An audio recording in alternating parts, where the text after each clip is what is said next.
Tariff turmoil continues, and we are feeling it right now. This is a live look at the big board. We are showing the Dow Jones right now as stocks continue to plummet. A lot of red and downward arrows out there for a third straight day. Goldman Sachs now says the odds of a recession are much more likely in the wake of President Trump's tariffs. In a report to clients, economists at Goldman Sachs raised their 12-month recession probability from 35% to 45%. The investment bank said foreign consumer boycotts and continued uncertainty from Trump's trade war are impacting spending even more than they have previously assumed. Goldman says the downturn will worsen if Trump's tariffs threats are actually carried out. Meanwhile, the Nasdaq has dropped further into a bear market today. A bear market is a decline of 20% from a recent peak.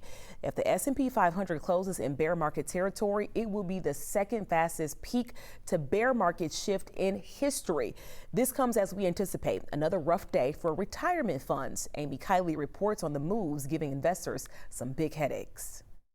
The tariffs are coming. The Trump administration is doubling down on tariffs as stock markets around the world plunge. Those in Japan, South Korea, Taiwan, Australia, and New Zealand report early losses today. Tumbles in U.S. stock futures yesterday follow back-to-back sell-offs last week. I went back and I looked for drops of 15% with a president who was inheriting a bull market.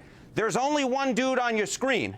It's Donald John Trump. Here's the president responding last night when asked about the market volatility. I don't want anything to go down, but sometimes you have to take medicine to fix something.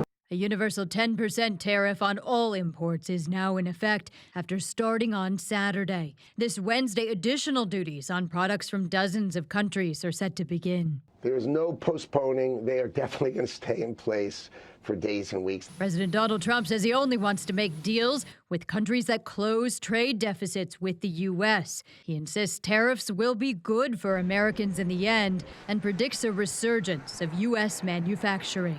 Experts agree the duties might help certain domestic producers, but most mainstream economists say they will also lead to higher prices. Basically, at this point, you average all these different companies together who put forecasts out on the chance of a recession.